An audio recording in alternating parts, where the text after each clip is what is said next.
Welcome to Fiery Discourse, your podcast and media featuring dragonesses, female dinosaurs, and other similar stories and scalies.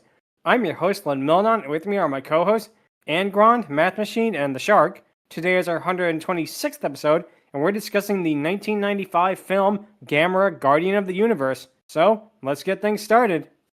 I like turtles. Yep, no better way to start than that. Yep, especially with a kid who likes turtles. Which? Yep, which actually would better suit the original Gamera series over this one.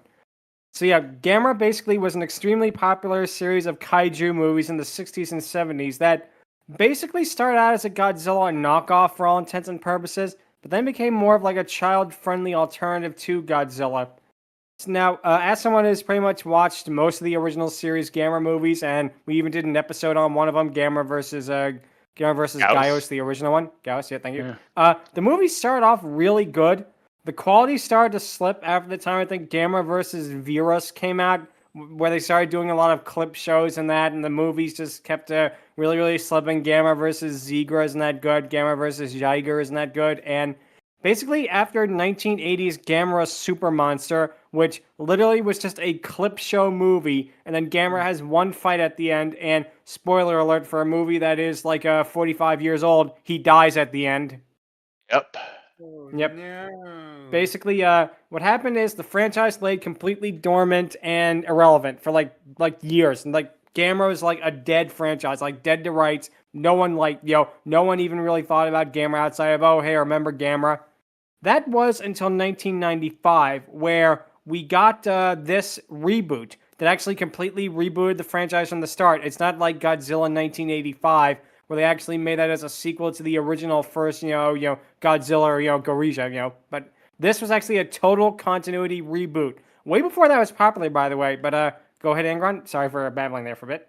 Yeah, all good. I was basically going to say that Gamera did start out as a Godzilla ripoff, but it eventually found its niche in pretty much being its own zany little thing. Like, it started off as, like, Gamera, Defender of Kids, to, like, Gamera pretty much being a guardian of good, as we'll see in this series. Yeah, I was going to mention that one of the main distinctions between Godzilla and Gamera is that Godzilla's morality tends to change depending on the version. Sometimes he's just an animal, sometimes he's alright evil, and sometimes he's the good guy. Gamera is always the good guy. Yep. Yep. But like I said, that's the thing. But even in the first, actually, that's not quite true, because in the first Gamera was the bad guy. But after that, yeah, they pretty much instantly made him like, the hero defender and all that. And by the time the original Gamera versus Gyaos came out, they pretty much were all in on the whole Gamera is our friend, defender of the universe, friend of all children, and the like. Yep. Yeah. So basically, unlike Godzilla, where fans basically debate which one is the best version of Godzilla, some people prefer the Showa era, others prefer the Heisei era, people prefer maybe the modern incarnations, it is pretty much unanimously agreed this is the best Gamera movie. Bar none, this is the single greatest Gamera movie, and they're not wrong. They're really, really not wrong in that opinion, Yeah, it's definitely got some highs compared to its lows, that's for sure. As we'll no doubt see. Easily. So yeah, this is the beginning of the Heisei series of Gamera, which was way, way darker than the Showa era Gamera movies. Like, you're not going to see Gamera doing gymnastics on a pole. You're not going to see him play his theme song on the dead body of Zigras in this one. No, they got rid of all like the wacky zaniness and brought it back to a more realistic route, which probably was the correct decision, as we will talk about right now.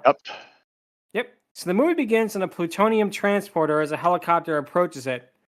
We then cut to a nearby marine patrol boat as it approaches the transporter. The captain basically looks out on the deck, seeing the other ship before heading into it. He talked to his first mate about how he can't sleep, with the first mate talking about how if anything happens to the transporter, the entire Pacific Ocean will be affected by it. It turns out that the transporter is holding a lot of plutonium, or rather a ton of it, as they say they are very close to Japan and hope that nothing goes wrong. They then get a call from the transport saying that they ran aground despite being 3,000 meters deep. And basically what happens next... Oh, go ahead, Angron. And nothing, at last the roof goes on, and nothing can go wrong. In comes Gyaos. Oh no, it all went wrong! Perfect. That is exactly how this movie begins too. Go ahead, Troy. Yep. Saying that you hope nothing goes wrong is just, hey, something's gonna go wrong. You're inviting fate to make everything go wrong. Yeah, it's pretty much asking for you to just wave the doom flag and just coat yourself in a whole bunch of freaking sirloin steak. Like, come on, buddy. The only way that would be even worse is if Rudy or any of the bad luck gang is on the boat with you. Definitely. Math. So, Math? Not sure why they're so nervous. It's not like anything bad has ever happened in Japan with nuclear stuff. Yeah, especially not with giant monsters. Especially not one of the most famous franchise about giant monsters. But basically, yep. What happens is the alarm goes off as the sailors look for any sign of radiation, and the captain orders them not to go in the cargo hold. Obviously, they can't go in there because Mario and Luigi are sitting around waiting in there. Nice. Yep. But basically, the sailors all look and see what appears to be a giant moving reef. The captain looks at the radar screen and sees a giant turtle shell shadow. And of course, we know that it's a Gamera, but to them, this is all completely new because, again, this is a continuity where Gamera never existed before this time period. But we then see Gamera's shadow underwater, and we then cut to the title card, which is probably one of the most badass title cards I've seen because it's made of all like metallic in that, and it has a background of like giant flames, and this really, really is amazing. Like, they put that much effort into the title card. The rest of the movie, you know, is going to be really good. Oh, definitely. This was the 90s, so it was either go big or go home, right? Yep. We then cut to a military staff member talking about how their ship ran aground but only suffered minor leakage and will be late. A group of soldiers enter an airplane as we then get a newspaper montage over the credits, and the montage basically talks about the leakage and the various accidents at sea. It goes on to say basically about how the Marines are doing an investigation on this, as well as talking about possible monster sightings. And I find it really funny, after all like the dramatic opening credits, like the music and the whole newspaper montage of like, you know, destruction of the world and that, the first thing we see after it is a bunch of fish floating around in an aquarium. Yeah. Oh, I'm sorry. Did you want to see epic nuclear explosions and giant monsters beating you? Well, tough shit. Here's the Monterey Bay Aquarium. It's also interesting, though not as much. Exactly. But basically, what happens though is we see two schoolgirls enter as they talk about underwater civilizations and how the strange giant reef seems to be a part of it as it is slowly drifting towards Japan. We then cut to an assurance agency where, and again, forgive me for my pronunciation, if you've seen our Isekai month episodes, you know that Japanese I'm on point. Naoya, a representative, is there to lead the investigation into the accident. Naoya says that if no plutonium leaked out, it should not be a problem. Yoshinara, an officer, is more worried about what happened and demands to be made part of the investigation. And I will say this. He probably would be a much better insurance agent than Renfield would have, because Renfield would just probably be babbling about rats, hundreds of them, thousands of them. Okay, I'll stop. Or he would probably be too busy working with Aquafina to take down Nicolas Cage's Dracula. That too. That was a great movie. I didn't see it yet, but sounds good. But yeah, go see it. Basically, yep. Naoya asks about a military officer getting involved with the private sector, but Yoshinari says that he has to go through with this or he will regret it. He adds that he needs to find out what really happened about the entire situation. We then cut to a zoo where ornithologist Mayumi receives a phone call from a professor begging her to come to the island before being cut off. Let's just hope it's not Michael Bay's The Island, because that movie ripped off parts of the Clonus horror. Nice. Anyway, we cut to Himigami Island at night as the professor attempts to flee while it is thundering out. The professor and another man run to their boat, but the professor attempts to untie the mooring line, only to get attacked off-screen. The other man attempts to make a distress call, screaming that it's a bird repeatedly, before the roof is ripped off the boat and he is pulled up off-screen, leaving only behind the radio, which is covered in blood. And wow, they got these guys. They probably also got Dennis Nedry, too, because he's probably the one that was responsible for laying these things loose. Nice. Angron? This honestly kind of reminds me of that one Doctor Who episode where Rose Tyler ends up creating a paradox, and there are these creatures that look like fly dragons that are busy picking off people one by one. And unlike that, here it's a little more messy. So, yeah. Yep. Yeah, definitely. So basically, what happens? We then cut to Yoshinari driving up to a convenience store, asking the clerk if Naoya lives nearby and if he drinks sake. A nearby customer says he drinks sake, bourbon, rum, and scotch. The customer turns out to be Asagi, his 15-year-old daughter, and we then cut to his house as Yoshinara and Asagi are making dinner. And when Naoya comes back, Asagi tells her father all about Yoshinara.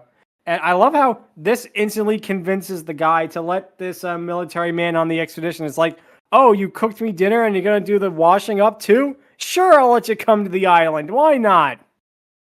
Oh, a little hospitality goes a long way. What can I say? Evidently. But basically, Asagi asks if they're going to be away for long, as basically Naoya says they're looking for the drifting reef.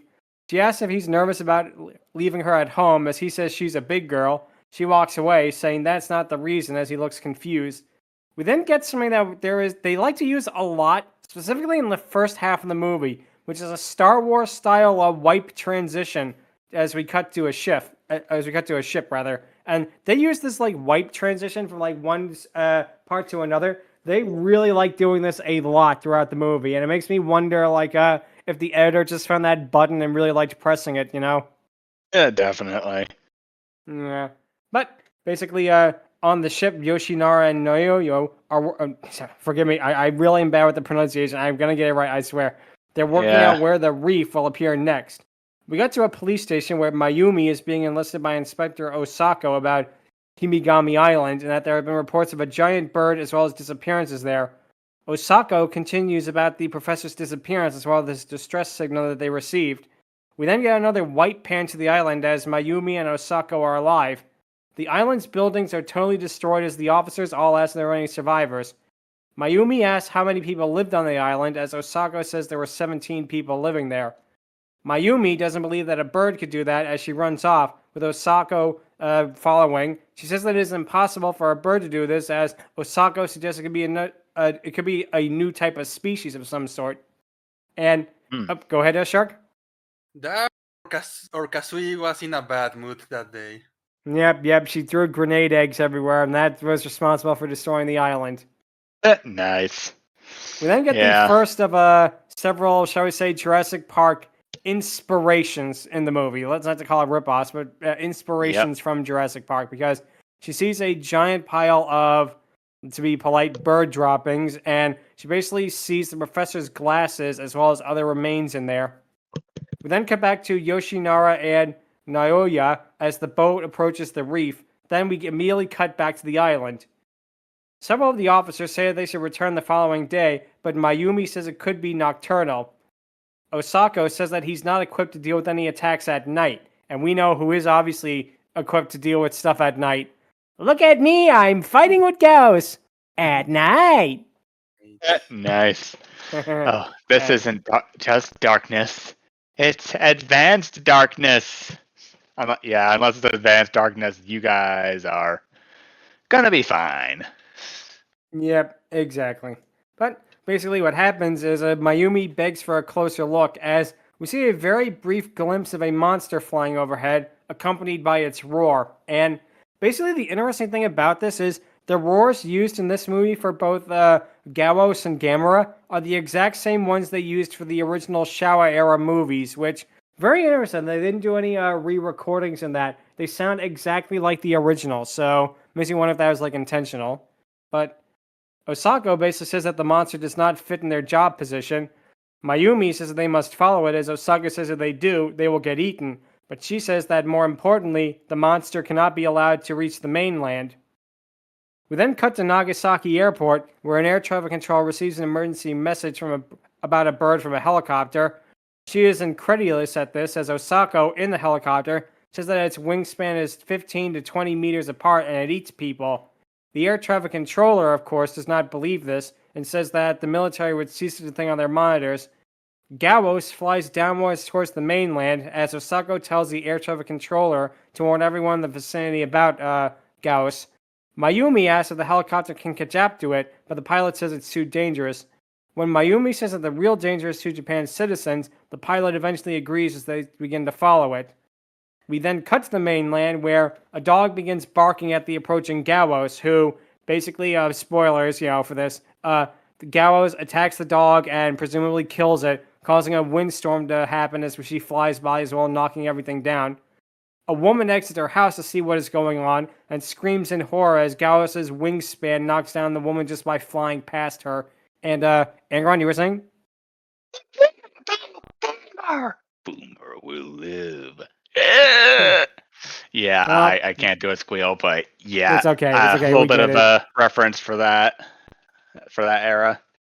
Yep, we get it. In any case. But basically, Gyaos then flies into the sky as Mayumi says they have to draw Gyaos away from the island. The pilot tells her it's not that simple and she's not the pilot of the helicopter as Gyaos flies right next to the helicopter. Mayumi takes pictures of the beast, causing it to screech and fly away in pain from the bright light. Mayumi points out that with the island there are 3 Gyaos flying by and says that there has to be more than one as Osaka watches on in awe. We then cut to a news reporter talking about the attacks on the birds and basically how the defense force is trying to stop them before we cut back to an earlier interview with Mayumi. She's basically yelling about how the monsters are not birds, but instead are monsters without feathers and with giant fangs. We then cut back to the boat by the quote-unquote reef, as they are all analyzing the strange shape by it.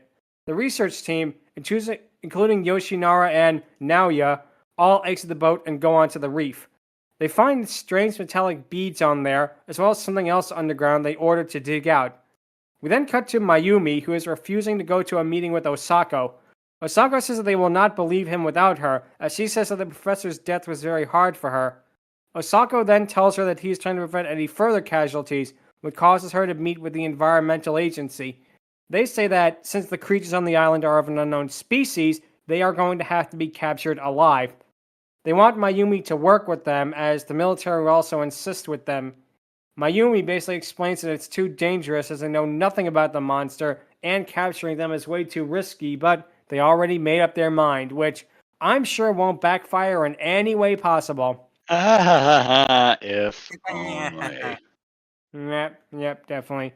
But basically, we then cut back to the reef where the researchers find a gigantic stone tablet standing upright, and sadly, it is not the monolith from 2001: A Space Odyssey, although it does look kind of similar. So it probably makes me wonder if that was an intentional reference or not, but there's a few little differences, like there's actual text on the thing, and it's not a full-on rectangle. Yeah, it's okay. But they suggest that the reef was from an ancient burial ground, and they prepare to have it airlifted, only for one of the researchers to touch it and notes that it's at room temperature. Yoshinara then notices a whirring noise coming from the tablet before it shatters into pieces as the reef begins to shake. Several of the research team are all thrown into the ocean, including Yoshinara, who sees both the eye and the tusk of a gigantic turtle. We then cut back to Mayumi and Osako, who are trying to come up with ideas to capture the monsters. Osako comes with an idea to shoot them all with a tranquilizer gun, but Mayumi notes that they'll probably fall into the ocean and drown. She then wonders if there is a place that they could basically trap the monsters, as Osako comes up with an idea upon seeing a newspaper, holding it up excitedly where it shows a baseball game. We then cut to the, again, forgive me for my pronunciation, the Fukuoka Dome, where the military is assisting Mayumi in her plan, which is to lure them in with raw meat. The monsters all fly like migrating birds by reading the magnetic field of the Earth, which means in turn they're going to go to the stadium for more food. An official is afraid that they will change course, and he says that it's unlikely as they don't like bright lights. And here we get something that is kind of confusing. I wonder if it was like something that was meant to be a little more in it, but not. The official is amazed at how cold she is acting, as she knows that they are the ones who wanted to capture the monsters to begin with, which definitely, I don't know, seems a little bit out of character, but not really in a way. Definitely something that caught my eye here, but regardless. Yeah. 2 helicopters begin to draw out the monsters, as there's also a news helicopter in the area, with the general demanding that it leaves. The news helicopter turns out to have Yoshinara, who tells them that there is another monster that is approaching them. He says that the monster is 60 meters tall. The general says they already have their hands full with the flying monsters as they begin flying over to the dome and will take over 2 hours to get there.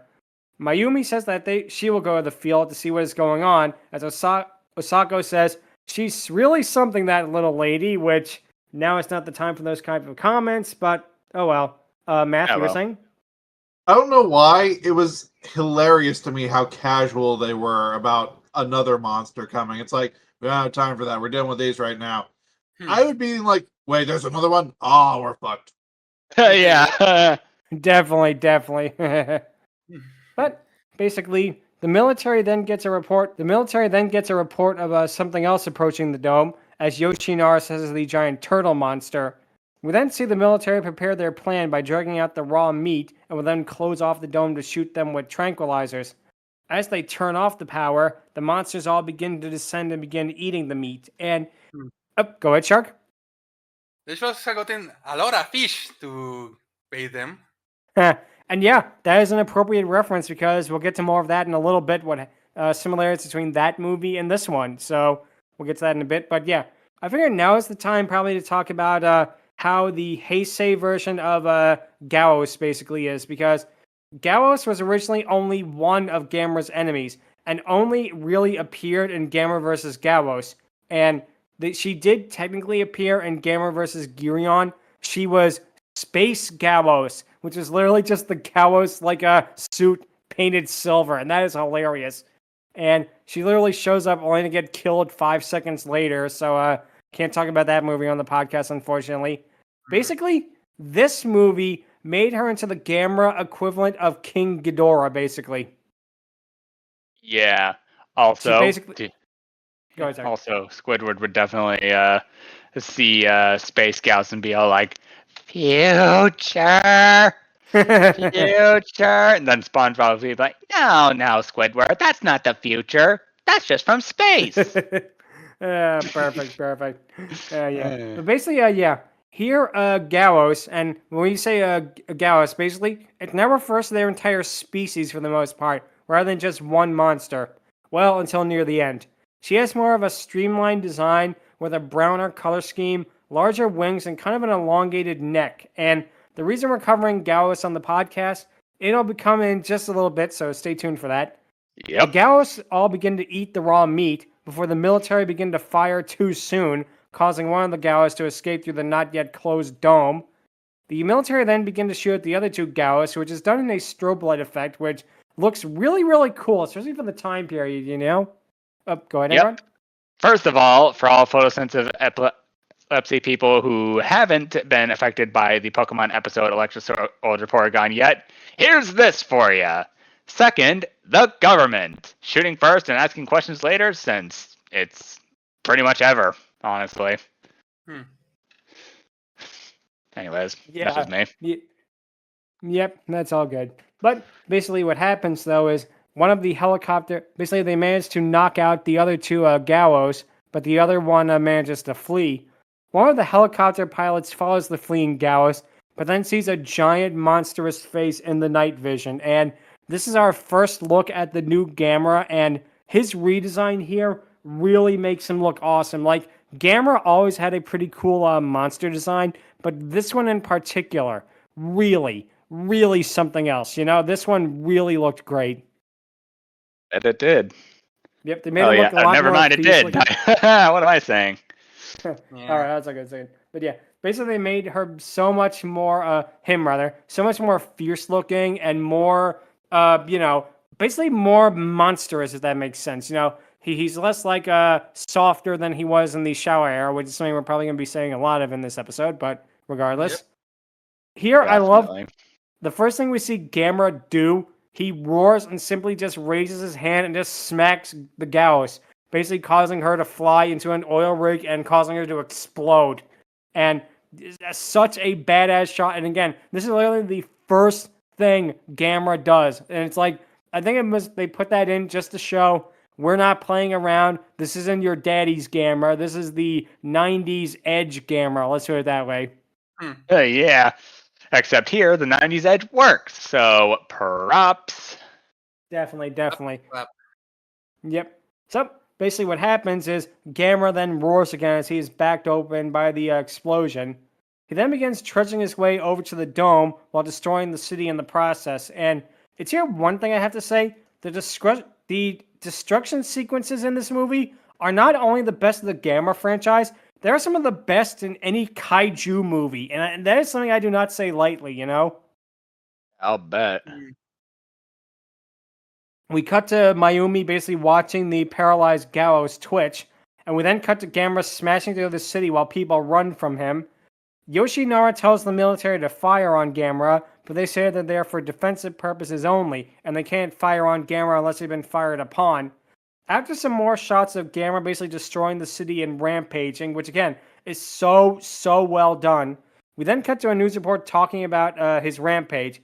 Asagi watches this report in home out of interest before we cut back to Gamera, and I want to point out one shot in particular, which is so good. It's a shot where people are fleeing on a bridge while Gamera is basically rampaging in the background, and he's backed by like the explosions and also the neon lights of the city. That is so amazing. Like, that is one shot that I am surprised like other movies haven't tried to crib, because that is such a good kaiju destruction shot, you know? Definitely. The way he's just like shadowed by it, you know? And it really shows how intense and immense he is. But Gamera basically eventually makes it to the dome as the soldiers try to shine light in his face, basically thinking to work on him like it does on Gyaos. Everyone in the dome has to evacuate as, I love this moment, Gamera peers his head in the dome for like a split couple of seconds before he begins to start smashing it. And like I say, I just love that little bit. It's like, you know, here I am kind of thing, you know? Go ahead, Angron. Why, hello there. Don't mind me. I'm just here to smash everything and get to Gyaos. No big deal. But anyways, smash. Exactly. Yep. So basically, what happens next is that basically Gamera then smashes through the dome in that. As Mayumi asks Yoshinara if that is the monster he was talking about, as he yells about Gamera attacking the dome and wondering why he's doing that. The Gyaos then begin using their energy beams to slice through the bars of the cages they are in as Gamera smashes through the dome. The two Gyaos fly away as Gamera then roars again, then begins to fly. And like the original Gamera movies, how Gamera flies, he basically tucks his head and his limbs into the shell and flies through the air like a flying saucer. Unlike the original Gamera movies, where this effect always kind of looked a little bit silly, this one is just pure awesome. This looks so cool, you know? It's really a great way how you can take something silly and update it to look so badass. But anyway, Shark, you were saying? Basically, it's Bowser's Up special in Smash Bros. Yep, and it's also Blastoise's whole deal, except with water. With it, biggest examples being Pokemon Snap, new Pokemon Snap even, and Pokken Tournament.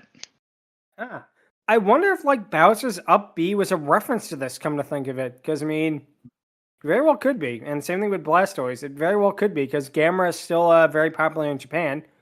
Anyway, basically, we then cut to a news report about how capturing the Gyaos failed because of Gamera. Mayumi is amazed about how the Gyaos cut the bars so clearly, with Yoshinara wondering the same thing. We then cut to a montage of newspaper reports on Gamera, as well as a news broadcaster basically saying that a bill is being passed to have military action against Gamera. Two teenagers on a bullet train ask if the monster is going to attack Tokyo as we cut to the store from the beginning of the movie. A customer asks why the fish is so expensive, as the store owner claims that no fish can be caught due to the monster. The mother leaves the store with her child, who begins roaring like a monster, pretending to attack like a shelf and that. I think, although it's not exactly sure, I'm thinking this is a reference to the endless amount of child protagonists of the Gamera movies, because aside from the second one, Gamera versus Barugon, not Baragon, Barugon, all of the Gamera movies had children as their main characters. All of them basically said, Gamera is our friend! And basically, you know, they were like the stand-in for like the child audience. I wonder if this was just a little wink at that moment. Go ahead, Angron. Yeah, it definitely was a wink at that. There's another moment that gives a nod to this, but we'll get to that a little later. Yep, we definitely will. But Asagi arrives to buy food, as the store owner asks if anyone else is coming over. We then cut to her cooking as Yoshinara and Naoya are basically talking about the engravings on the tablets they found, how they're similar to those in the Pyrenees, with the text being basically like ancient Etrurian. Asagi says that he's heard of those from our fantasy books, as Yoshinara then asks if they can translate the text. Naoya says that they can, as he has part of it already translated. Yoshinara basically begins reading from it, as it says about how Gamera is the last hope against the shadow of evil, Gyaos. Yoshinara then gives Asagi one of the metal shards in the reef, with Naoya basically wondering if it is such a good idea.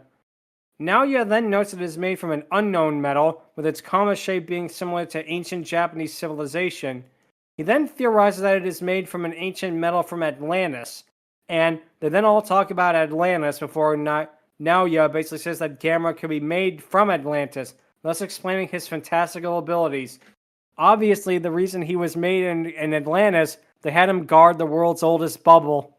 Nice. Yep, and then, of course, he left, and that's when, of course, the events of Atlantis Square Panis happened. But Nice. But basically, regardless, Yoshinara wonders where Gamera gets his energy from before realizing that it's from the plutonium. Asagi touches the shard she gets as it begins to glow and get warm. Yoshinara then realizes that if Gamera is the giant turtle, Gyaos is the giant quote-unquote bird. We then cut to Yoshinara going to the zoo as he asks one of the people working there where Mayumi is. It turns out that Mayumi is back on the island as they find remains of dead Gyaos chicks. It turns out that basically the Gyaos are not getting any Mother of the Year awards anytime soon because they basically left their baby chicks on the island and they were all forced to cannibalize each other until only a few remained. So, yeah, basically they are not getting parenting skill 101 or anything. Yeah, unless they had like a big giant sugar daddy to help fertilize the eggs or keep them safe, like in Rain of Fire, then yeah, then yeah, they're not getting that either. Definitely.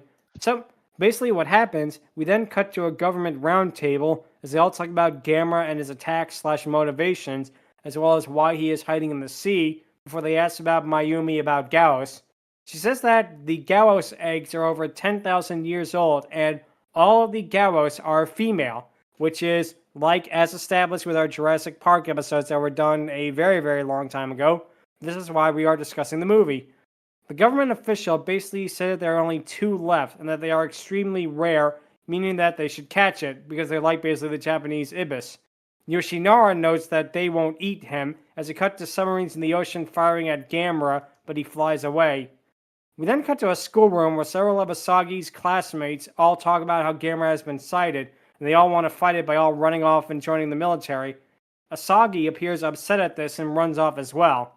As they run off, we cut to a series of stock footage of basically planes taking off, which, of course, is something that every kaiju movie does at some point or another. Yep. We then cut to an air traffic controller, knowing that the pilots had Gamera in their sights, but now he is gone. We then cut to the mountains, where Yoshinara and Naoya are driving, and they cannot get a hold of Mayumi no matter what. They then wonder why they were not told about Gyaos, as Yoshinara hopes that she is safe. Naoya basically jokes that she chose the quote-unquote bird over him, and they call Gyaos a bird, and she's kind of more like a cross between a lizard bat, if that makes sense, because I think she was even called the Bat Monster in the original Gamera vs. Gyaos, so makes you kind of wonder why they didn't keep her with that name here, but regardless. Angron, you were saying? In other words, a dragon, more or less. Yep, basically. Yeah. Math? With how often they refer to Gyaos as a bird and how much destruction Gyaos causes, all I can think is, man, Alfred Hitchcock was right. Nice. Perfect. So yeah, basically what happens is the 2 then arrives at a village to see everyone fleeing. A woman wants to run back to save her child, but a police officer says that she can't do it. Yoshinara wants to ask what is going on, as the officer says that both the child and the research team is stuck there. Mayumi is on the bridge, running with the child while Gyaos appears in the distance, and This scene in particular is definitely 150% taken from the original Gamera versus Gyaos movie. There's a scene exactly like this where the kid Ishii basically is trapped on a bridge in that and is being chased by Gyaos. That is definitely, they remade it for this movie, which a nice touch, you know? Definitely. Yep. Oh, go ahead, Matt. Someone is threatening a child in a Gamera movie. You done fucked up now. Yep. Definitely. But basically, Mayumi trips and falls as Yoshinara comes in to help her and the child. Gyaos flies towards them and prepares to eat them, but is hit by a fireball.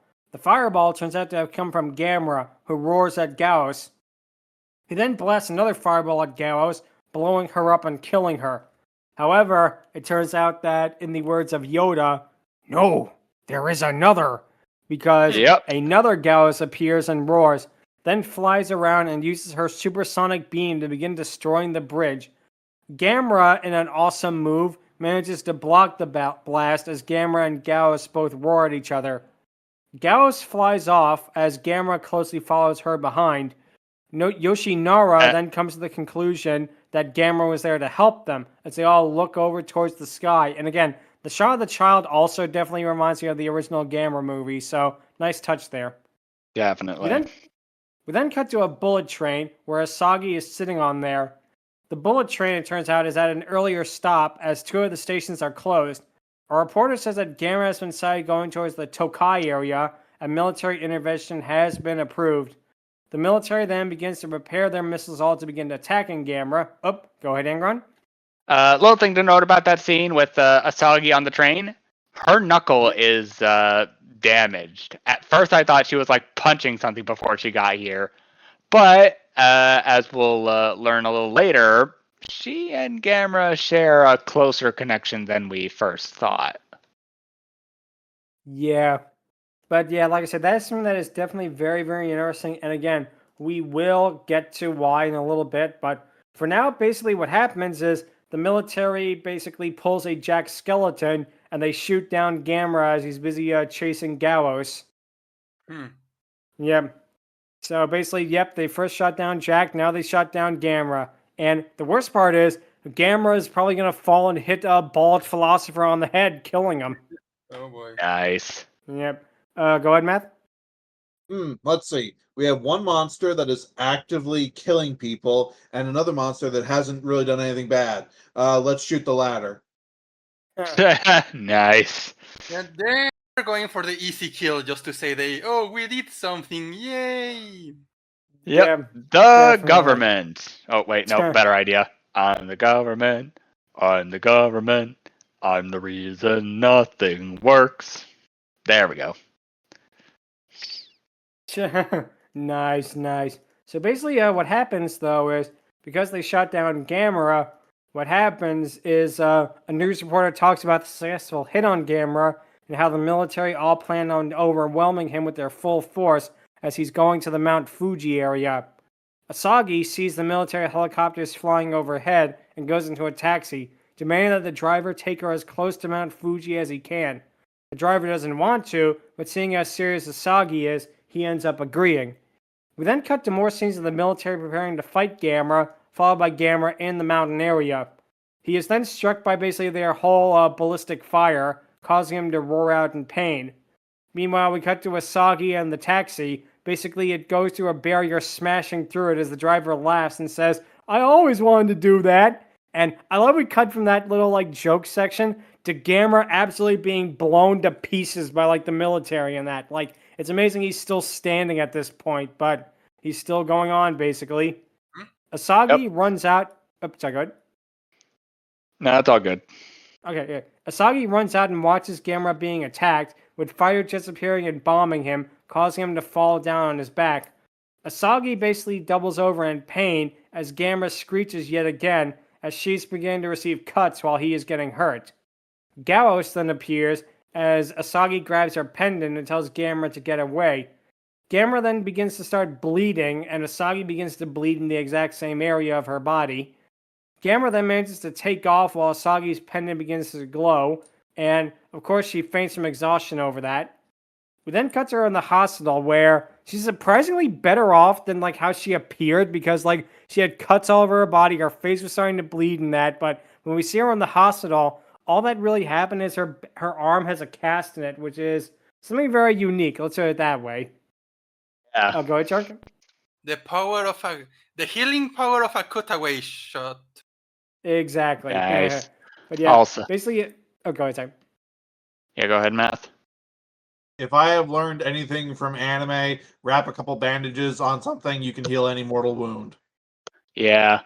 Also, Exactly. Gamera himself is tougher than he looks, so we can also chalk some of her quick recovery to that as well. Yep, definitely. So, what happens next basically is Naoya then arrives as she asks about Gamera. When he says that Gamera escaped to the sea, she knows that she did it. That it turns out that this is a plot line that, for me, might be the weakest part of the movie, because, I don't know, I guess maybe for me it doesn't make a lot of sense, but Asagi and Gamera now have a psychic connection with each other because of the pendant she took. Basically, now she can control Gamera and basically find out like where he is going and stuff like that, which is kind of an interesting concept, and I don't think they do as much with it as they could. But they do call back to it in the other Gamera movie, so that is interesting. But go ahead, Angron. Yeah, that pendant there is a magatama. In Japanese folklore, it is a holy symbol. But here, it's also, what can allow Asagi to mentally connect with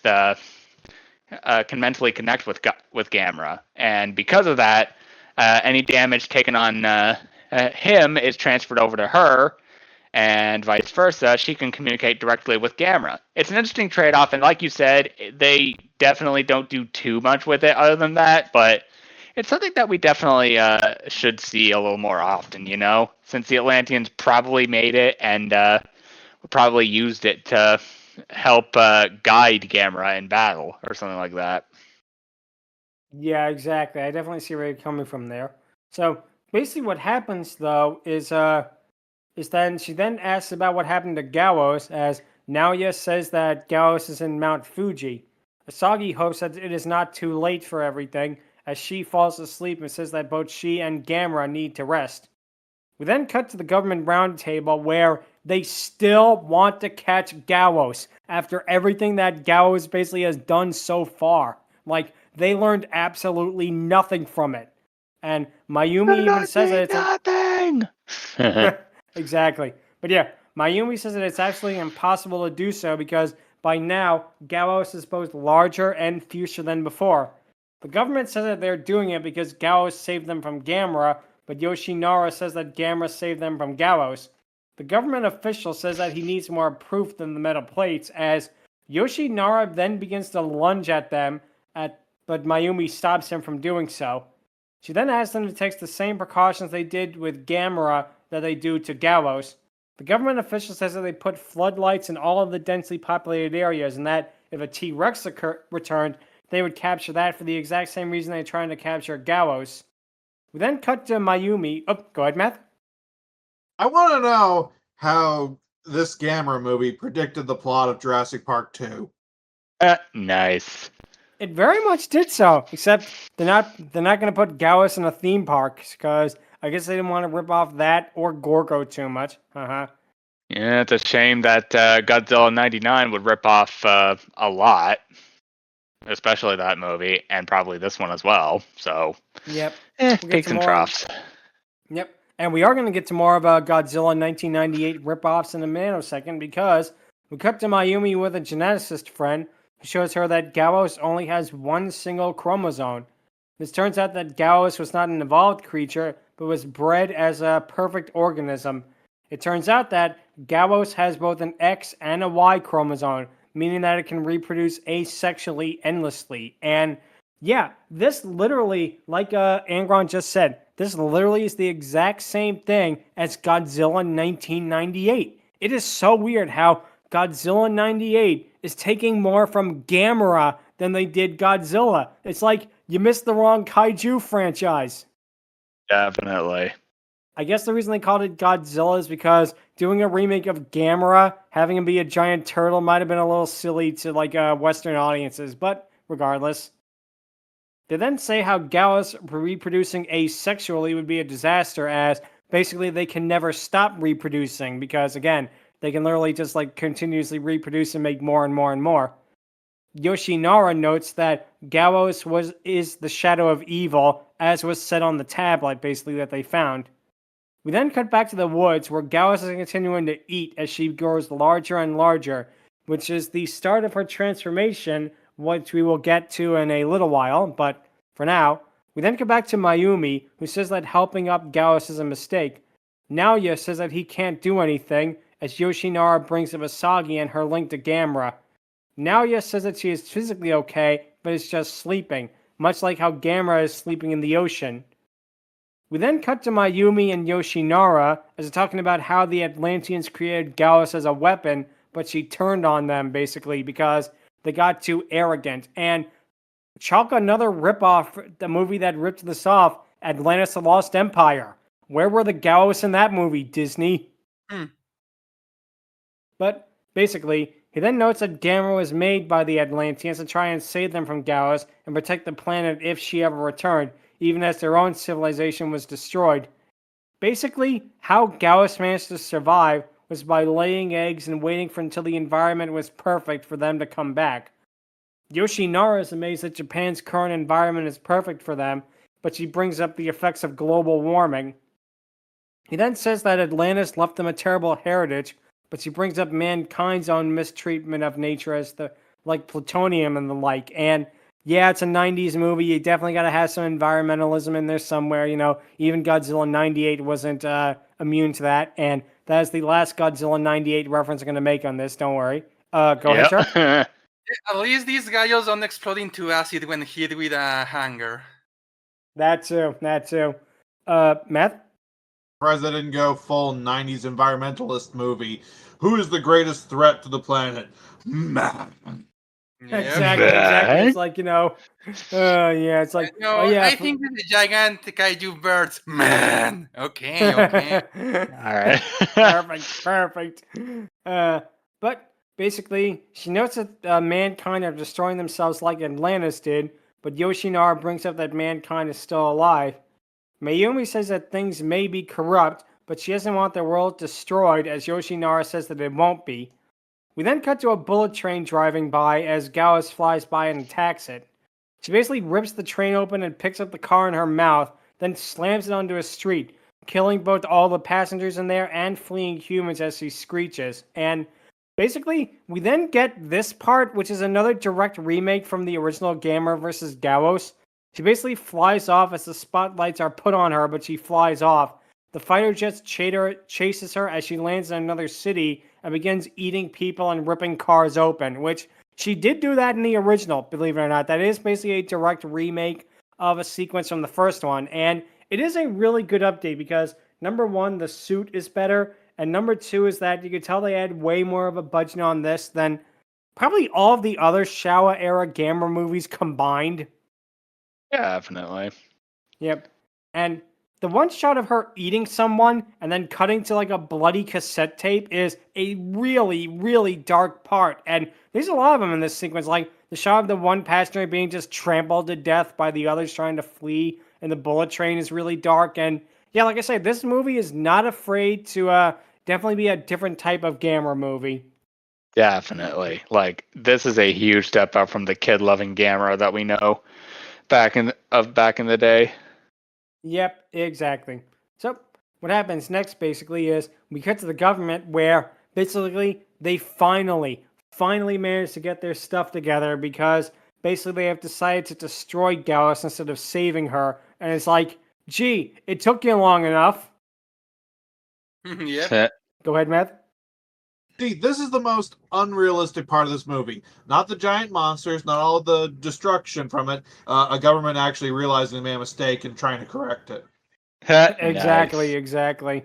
But basically, Mayumi notes that Gamera is nocturnal and that they can attack her during the day, knowing that they don't have any idea how to deal with such a creature.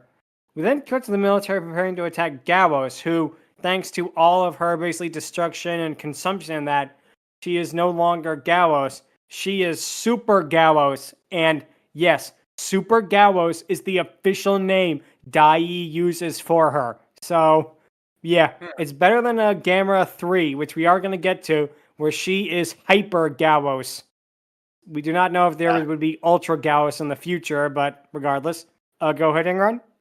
Yeah, honestly, I was gonna say, like, what is this freaking stay-in logic? Because, like, if she goes Super Gyaos, then Hyper Gyaos, and then Ultra Gyaos, she might as well be able to rival Goku.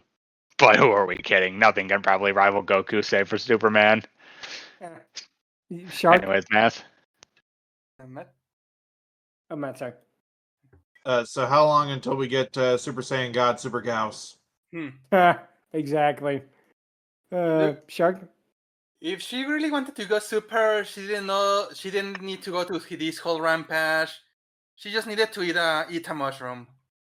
That too. Nice. Only we got Mega Gyaos. But regardless, what happens next though is that we cut to basically the military using the guided missiles as Super Gyaos flies through the city. Before, I like that they do this. I like that they don't make Gyaos just a dumb rampaging monster, because in the original she kinda was like that. In this one they actually made her crafty, because she uses basically her flying skills to make the military's guided missiles to strike Tokyo Tower, destroying it halfway. And like I say, I do like that they do that. They actually give her a little bit of cleverness, that she managed to outmaneuver them in this way.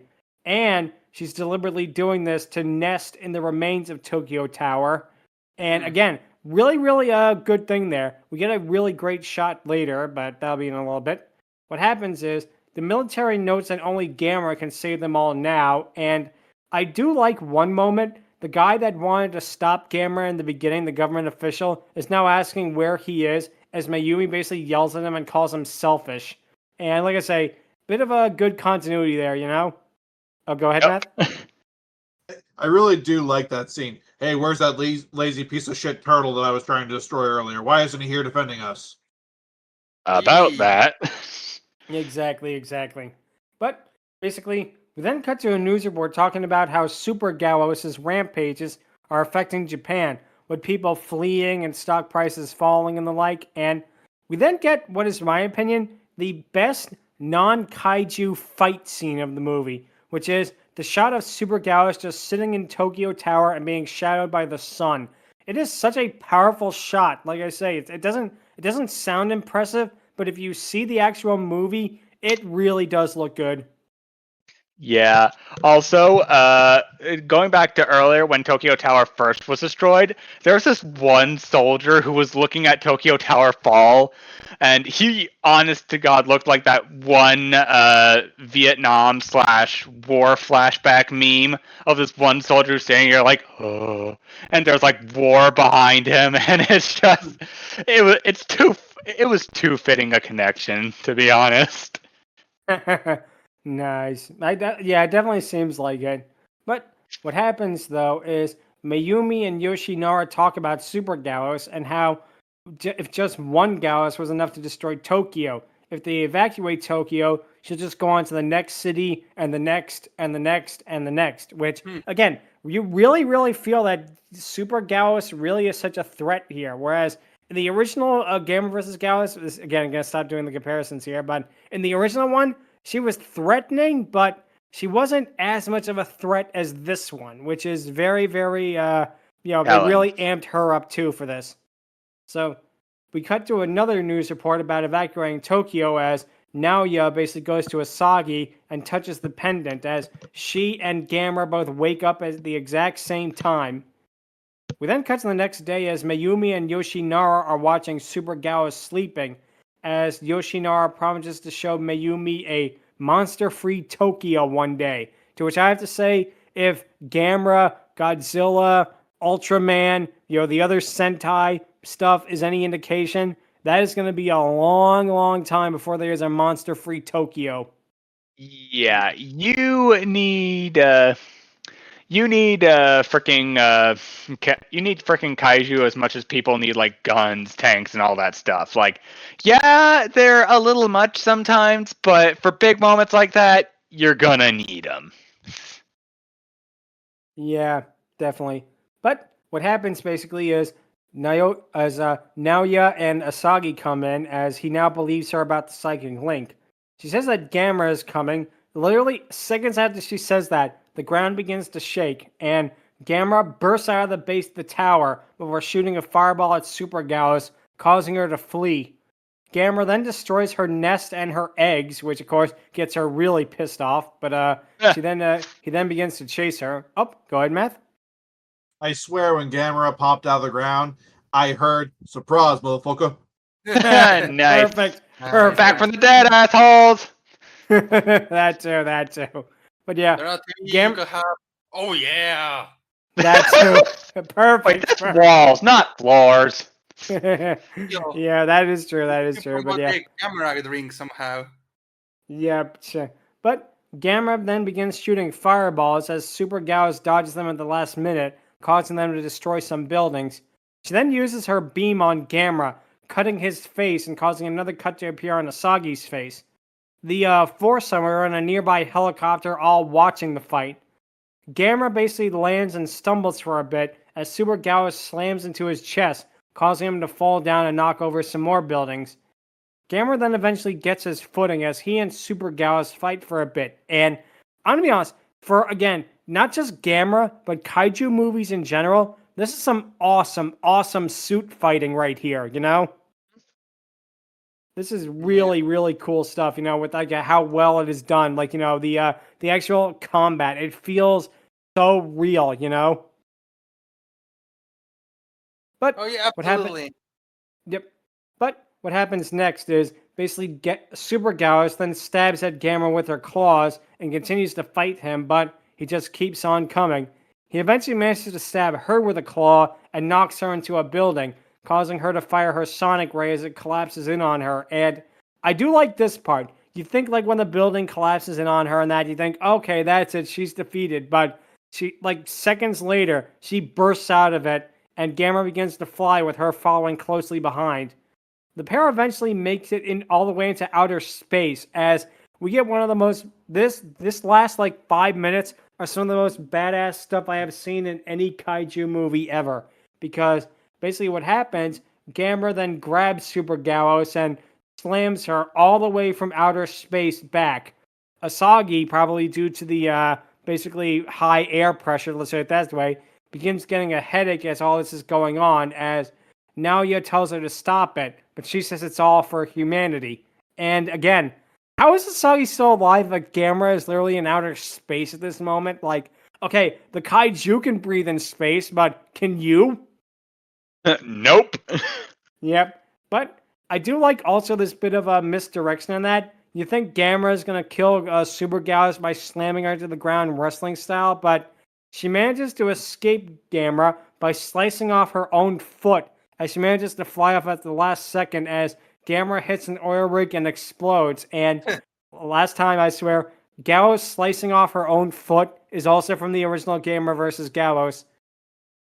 So that's a pretty cool reference right there. But yeah, the explosion really is like so, it's cool, but it's also sad because basically all seems lost. Oh, go ahead, Angron. And it's better than Starscream shooting off his own foot. That too. That's for Too.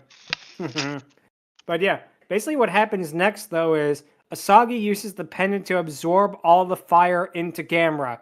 Basically, Gamera is back and he roars again.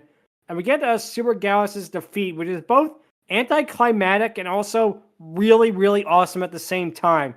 She shoots a sonic beam at Gamera as Gamera shoots out a fireball. Now basically the sonic beam just barely misses Gamera. The fireball hits Super Gyaos, and when it makes impact, her head explodes. Like, that is how they kill, like, Gyaos. Like, in the original Gamera vs. Gyaos, he killed her by dragging her up a volcano and punching her into it, but this is somehow even more badass than that. And the shot basically immediately after of her headless body just falling, slumping over and falling into the sea, that is such a cool shot too, because they don't really draw on it. It's one of those background details, but when you notice it, it's like, oh, wow, that is cool.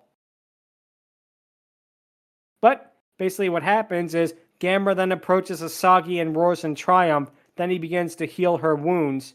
And so, yeah, now we're basically in the E.T. part of the movie. Sadly, we did not hear Gamera go, ouch, when he healed her. That would have been great. Nice.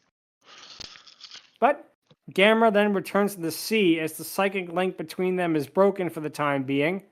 The movie ends with Mayumi basically saying they should be ready if Gyaos ever returns, but Asagi says that Gamera will be there to help them no matter what. And yeah, Gamera Guardian of the Universe was a huge, huge hit, reviving the character both commercially and critically. Like I said, this is like general audiences and critics. This is the best Gamera movie that has ever been made.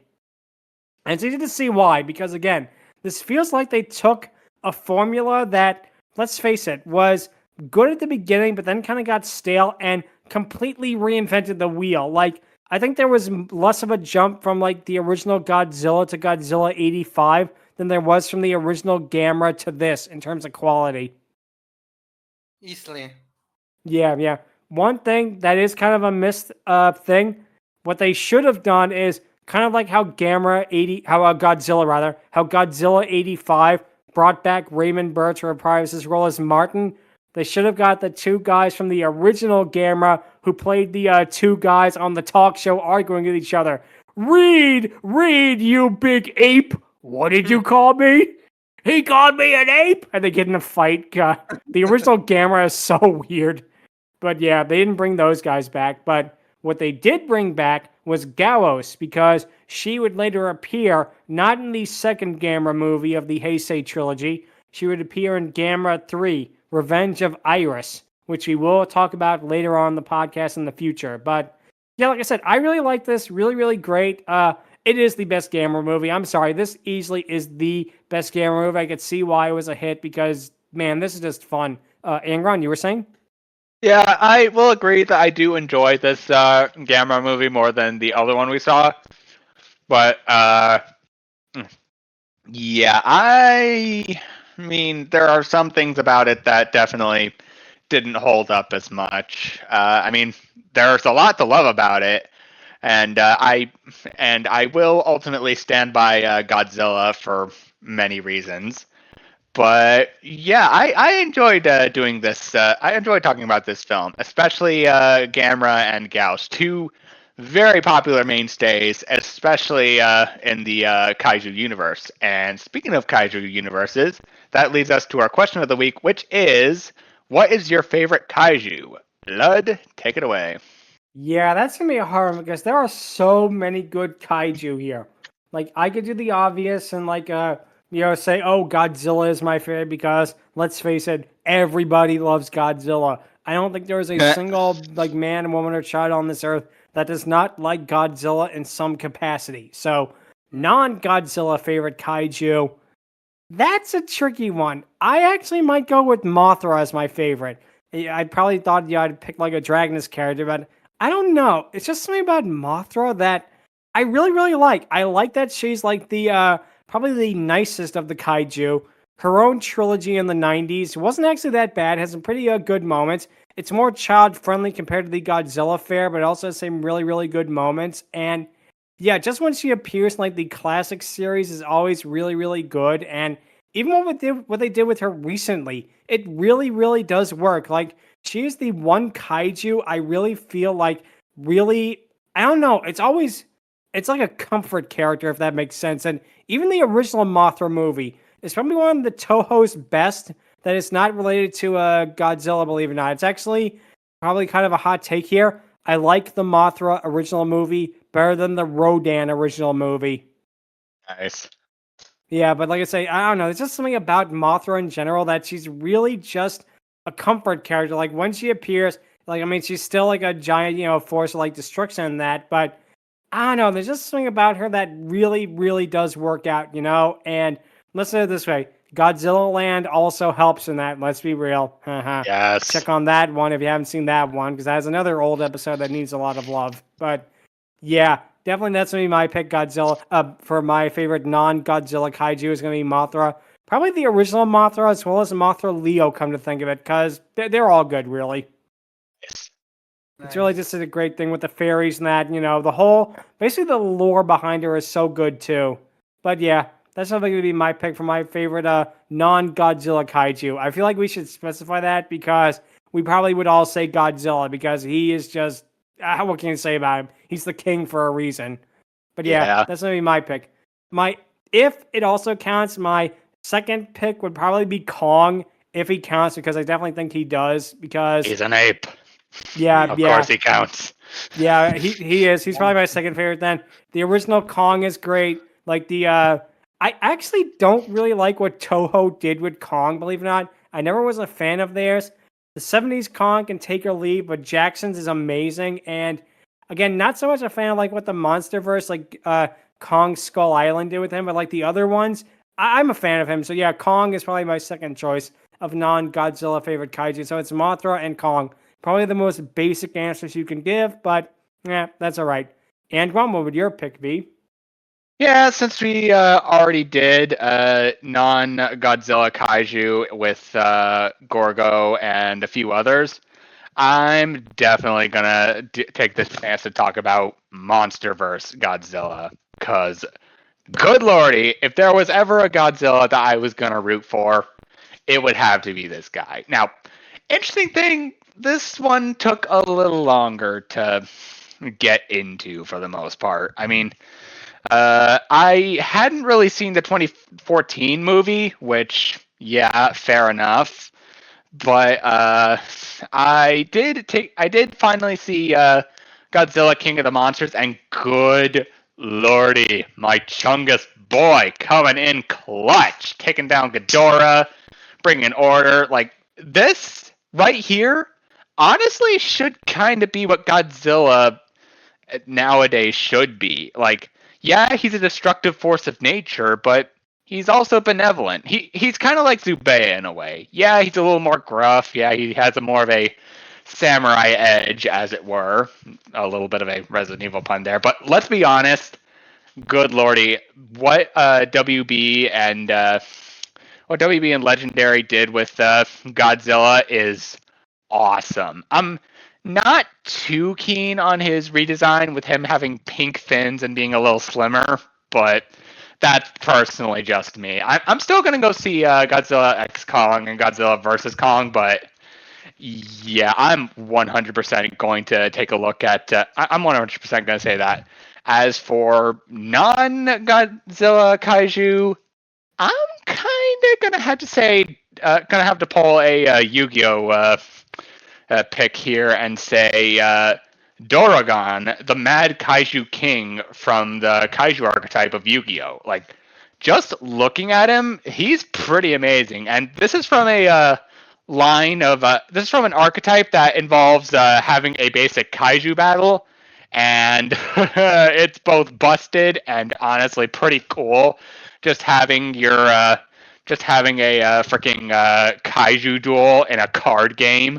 Like, yeah, I'm sure Toho definitely were fascinated to find out that little thing existed. But yeah, that's going to be my unofficial one, and my official one is going to be MonsterVerse Godzilla. Awesome.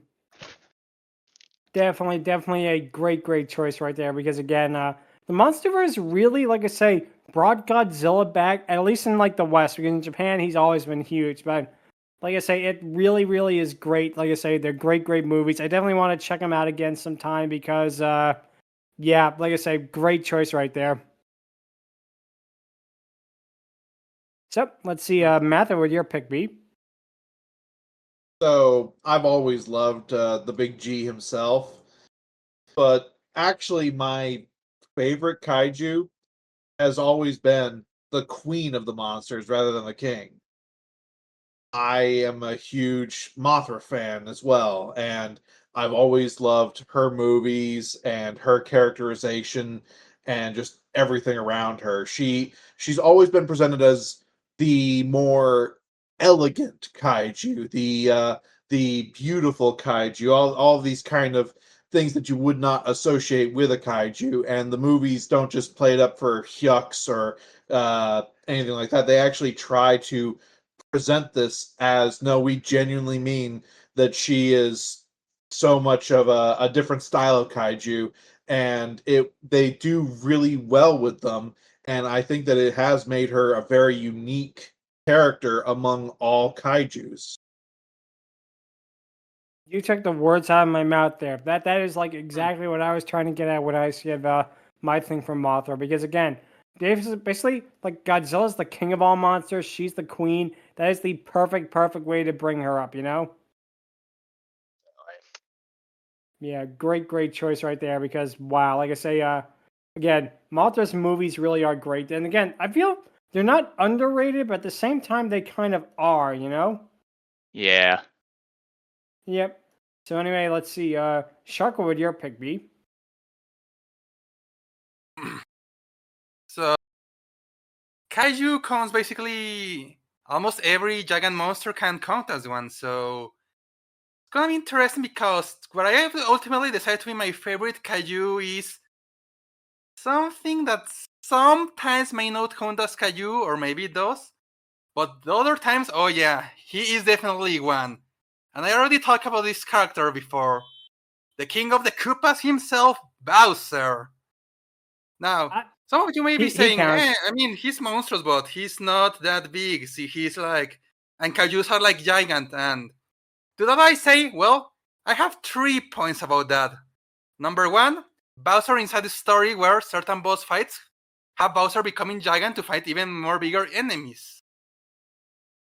Yep. Number 2 is Super Mario Galaxy 2 because in that game Bowser becomes giant as well, and yeah, you have to travel the giant galaxy to hunt a giant monster. Not to mention Bowser's Fury. Exactly. But then comes number 3. If you're still saying, oh well, that's just Bowser but bigger, he doesn't look that monstrous yet, well, I have one more for you.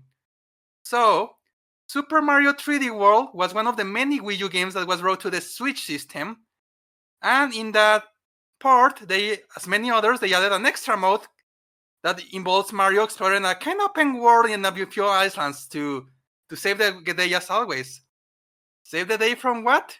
Well, Bowser comes back, and he's giant in this game, but not only that, they gave him a powerful and terrifying form called Fiery Bowser, which, good lord, is probably one of the hardest designs Nintendo has ever done, especially for Bowser, because it's all dark, it's all fiery with flames, so, oh boy, Angron? Oh man, it's just like, I heard you say furry Bowser, and I'm just like, I immediately thought of Cat Bowser.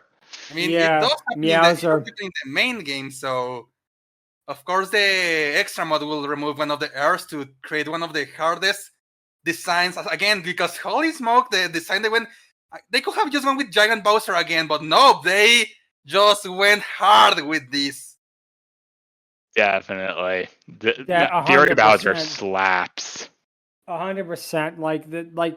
It definitely. The whole game is one of the hardest things that Nintendo has ever done.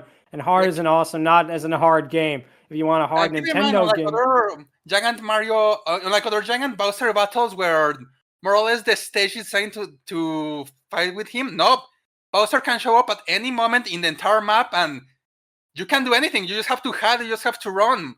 You have to eventually get a way to get Mario to grow giant so he can fight Bowser 1-1, and that's like, you actually feel the threatening force Bowser really is in here. And number 1, I am really glad they used this for the death battle against Eggman, and number 2, it wouldn't surprise me if they replaced Giga Bowser the final smash with Giga Bowser with Fiery Bowser, so let's see how that goes.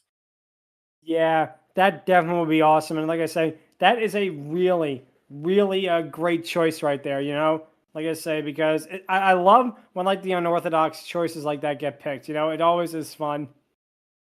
Because, yeah, Bowser 100% does count as a kaiju because he has had kaiju forms, and let's say it this way, he has been, he's been a very big boy, let's do it that way. Yep. Definitely. He's a giant turtle like Gamera, so... That also makes me wonder, Like, I honestly wonder, because it's something that is so obvious, basically, that it's like one of those things that why have they never done that? How has Ninja Turtles never done a Gamera crossover? When you really think about it, Yeah, it's one of those things like yeah, or like yeah, but like I say, I definitely think Bowser, especially like Fury Bowser, and even Giga Bowser, might be a reference to Gamera. Getting back on that, because yeah, I definitely can see the similarities there. Mm-hmm. But anyway, it is now time for the patent pending Dragoness Scale, where we rank them. And this is going to be very interesting because we're going to be ranking Gyaos. And yeah, it's interesting because unlike the first time we ranked Gyaos, which wow was like almost 100 episodes ago. Wow. Basically, this Gyaos is both a species and a character. So what I'm thinking we might do is rank 2 Gyaos in 1. So basically, first one we're going to do is the regular Gyaos. For them, I'm giving them a 7 out of 10 because at this point for them, it's really all just design, you know? Because they don't really have that much character. Their backstory is great with them being like a attempted like an organic like a weapon of war that got out of hand and basically bred out of control and killed them all. I love that kind of backstory. It's always fun when they do that. And Yeah. as a whole, like I say, it definitely is a huge upgrade for Gyaos compared to the original design.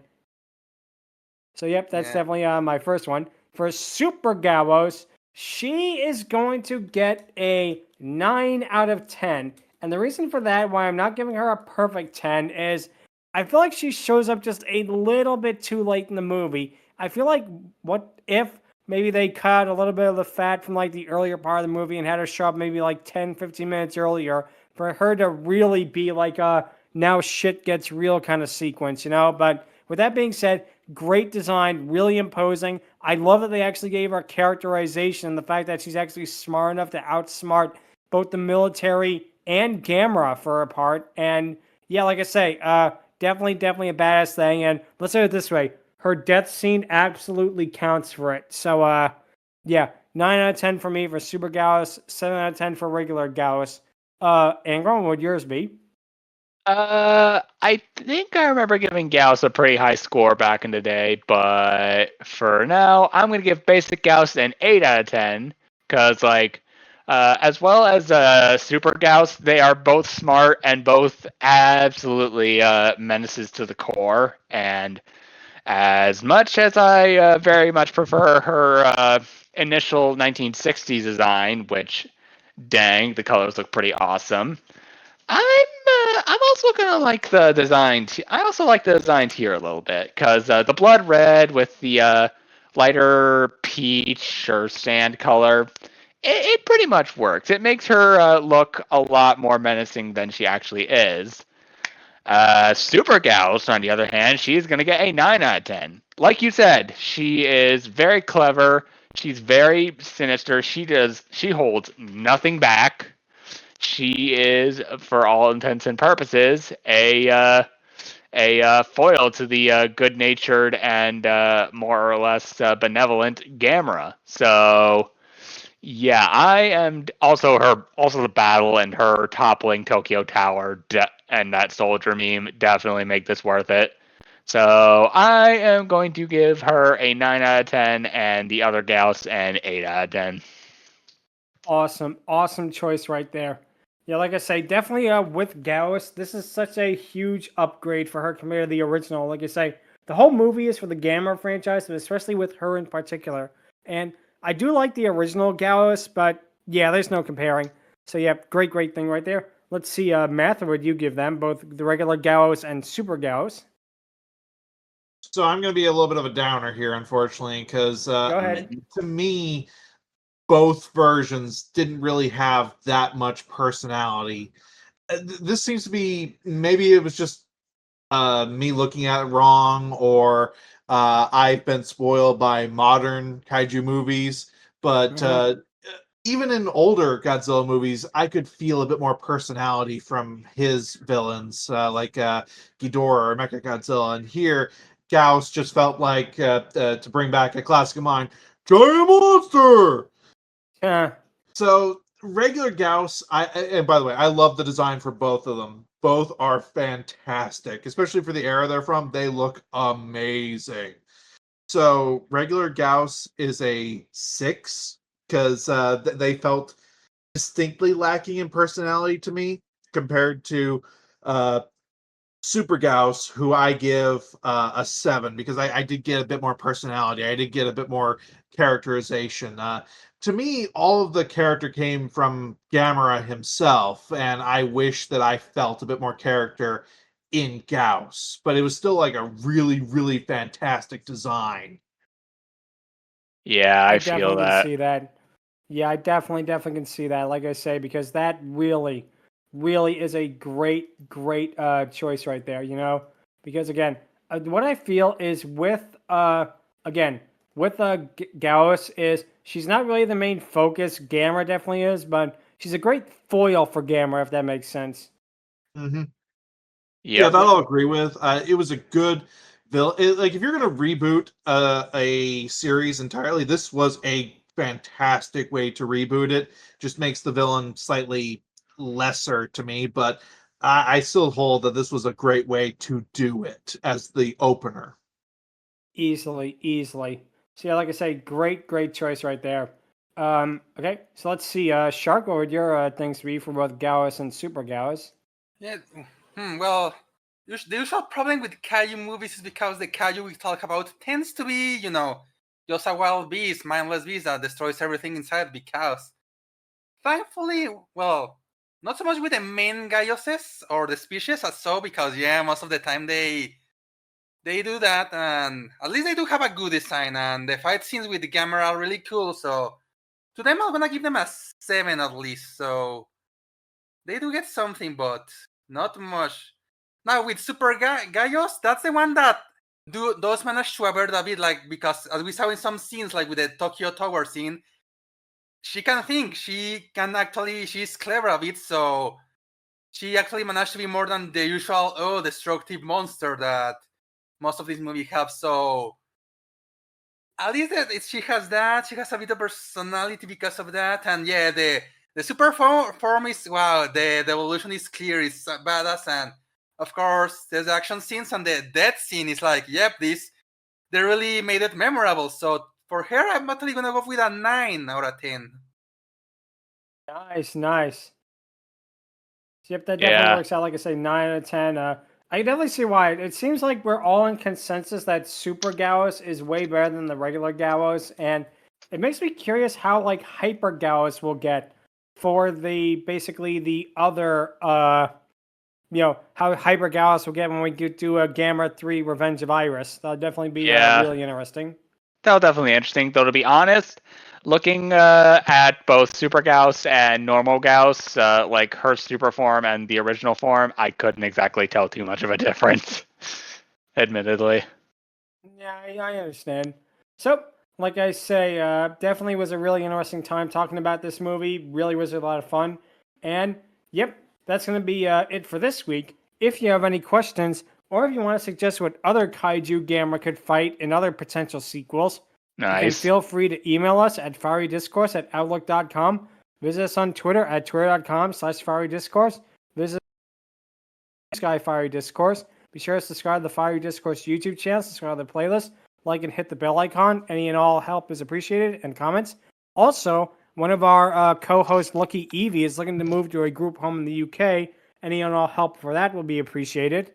Next week, we're going to be having a special episode because we're going to be doing a music video special. We're going to be talking about 3 music videos, all of which have something to do with dinosaurs and potentially female dinosaurs, where we talk about Weird Al Yankovic's Jurassic Park. So that's the first of our 2 Jurassic World Rebirth tie-in episodes. Haha.